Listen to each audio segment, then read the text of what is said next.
एक रेस के घोड़ा को अगर आप देखिएगा ना, तो रेस पे घोड़े पे जो बैठा होता है घुड़सवार, उस घोड़े को बहुत मारता है, इतना तकलीफ देता है कि घोड़ा को समझ में नहीं आता है कि हमको तकलीफ क्यों दे रहा है। लेकिन रियलिटी में देखिएगा ना, तो उसका मालिक उस घोड़े को जिताना चाहता है। तो उसी तरह हमारा मालिक भगवान है। अगर हमें गरीबी दे रहा है, तकलीफ दे रहा है ना, तो आप इससे घबराइए नहीं। वो मालिक हमें जिताना चाह रहा है, और आप रेस छोड़ के भाग जाइएगा तो क्या करेगा वो? तो आपको जिताना चाहती है। निकम्मों की तो पूरी जिंदगी निकल जाती है दूसरों में कमी ढूंढ। सफलता दुनिया का परिचय आपसे करा देगी, इसलिए सफल जरूर रहिए।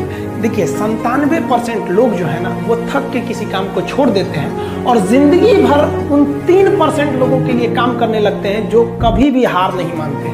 मेहनत बता देता है कि परिणाम कैसे मिलेगा, वरना परिणाम तो बताता ही है कि आपका मेहनत कैसे। स्ट्रगलिंग फेज में है तो कम से कम चीजों को अपने ऊपर खर्च कीजिए, ज्यादा से ज्यादा सीखने में खर्च कीजिए। अगर आपको राजा बनने का शौक है तो गुलाम की तरह मेहनत करना सीखिए। ये दुख, ये दर्द, ये सब तेरे अंदर है। तू अपने बनाए इस पिंजड़े से बाहर निकल के देख, तू अपने आप में एक सिकंदर है। गर्ल्स लोग जरा एक बात देखिए, हम अपने YouTube चैनल का आपको एक ठो एनालिटिक दिखा रहे हैं कि जो मेल लोगों की देखने की संख्या है, मतलब लड़कों की, वो 93% है। 93% से भी ज़्यादा, 93.8। और गर्ल्स को देखिए तो 6.2% है। इतना कम गर्ल्स देखती है, जबकि YouTube एकदम ओपन प्लेटफॉर्म है। जितना गर्ल्स लोग, ये तो एज दिखा रहा है कि इस एज के लोग कितना देखते हैं। अब आप जरा सोचिए कि इंडिया में YouTube पर जितनी लड़कियां पढ़ती हैं मेरे चैनल से, उससे तो ज़्यादा विदेश में मेरे चैनल को देखा जाता है, क्योंकि 90% ही लोग हैं जो मेरे चैनल को इंडिया में देखते हैं। बाकी देखिएगा Saudi Arab, Nepal, UAE, America, Kuwait, Pakistan, England, Canada, ये सब में। यानी विदेश वालों की देखने की संख्या इंडिया में पढ़ रही लड़कियों से ज़्यादा हो गई। भाई आप लोग इतना पीछे क्यों रहिएगा? ऐसे काम चलेगा पीछे रहने से? अच्छे से पढ़ाई उड़ाई करके नौकरी उकरी लीजिए लोग। और नहीं, नौकरी वगैरह नहीं हुआ ना, तो घर वाला क्या करेगा? सब कैसे ही बूढ़ सूढ़ को थमा के भेज देगा, ले जाओ। जो बनती है आलिया, उसी को मिल जाता है कालिया। इसलिए ज़्यादा मेकअप तेकअप पे ध्यान नहीं दीजिएगा, इन्हें कि ठोड़ ओढ़ रंग के घूमने लगे हैं कोरोना के बीच में। पढ़ाई पे ज़्यादा ध्यान दीजिएगा, पढ़ाई वगैरह करिएगा, तब ना आपको अच्छा घर द्वार मिलेगा। नहीं तो ऐसे थमा देगा किसी को घर वाला, कोई सरकारी नौकरी लेके आएगा, कैसनो रहेगा, एकदम करिया भूचेंग लेके चल जाएगा।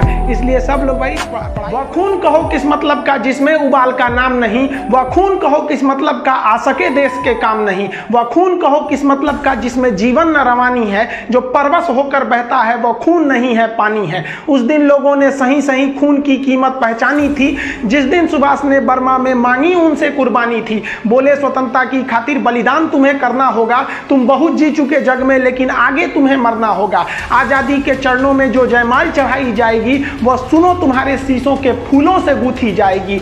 आजादी का संग्राम कहीं पैसों पर खेला जाता है, यह शीश कटाने का सौदा नंगे सर झेला जाता है। अजानू बाहू ऊंची करके वे बोले, रक्त तुम मुझे देना, बदले में भारत की आजादी तुम मुझसे लेना। हो गई सभा में उथल पुथल, सीने में दिल न समाते थे, स्वर इंकलाब के नारे कोसों तक छाए जाते थे। हम देंगे देंगे रक्त, बस यही शब्द सुनाई देते थे।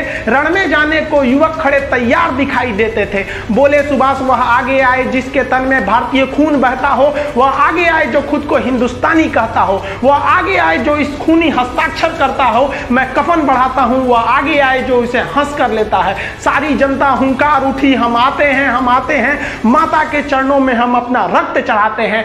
उस दिन देखा साहस से भरे युवक बढ़ते ही जाते थे, चाकू छुरी कटारों से वे अपना रक्त बहाते थे, फिर उस रक्त की स्याही में वे अपनी कलम डुबाते थे और आजादी के परवाने पर हस्ताक्षर करते जाते थे। उस दिन तारों ने देखा हिंदुस्तानी विश्वास नया, जब लिखा भारत के महावीरों ने खून से इतिहास नया। आप सभी देशवासियों को स्वतंत्रता दिवस की हार्दिक शुभकामनाएं। यह स्वतंत्रता दिवस हमारा हमेशा बरकरार रहे। हम लोगों को ये जो आज़ादी मिली है, ये इतने आसानी से आज़ादी नहीं मिले। वो आज़ादी के लिए न जाने कितने वीरों ने अपने बलिदान दिए हैं। इसको दक्षिण का याद करिए, टीपू सुल्तान, वो मराठाओं की शक्ति, वो राजपूतों का बलिदान, वो सिखों की तलवार, झांसी की रानी, वो 11 साल का लड़का खुदीराम बोस, जिसकी दाढ़ी मूछ नहीं थी, फिर भी उसने अंग्रेजों के आगे डट कर मुकाबला किया और अंग्रेजों ने उस बच्चे को फांसी चढ़ा दिया। वो सुभाष चंद्र बोस याद कीजिए, वो भगत सिंह, चंद्रशेखर आजाद, अशफाकुल्लाह खान, राम प्रसाद बिस्मिल, न जाने कितने वीरों ने इस देश को सींचा है अपने रक्त से, तब हमें ये आज़ादी मिली है।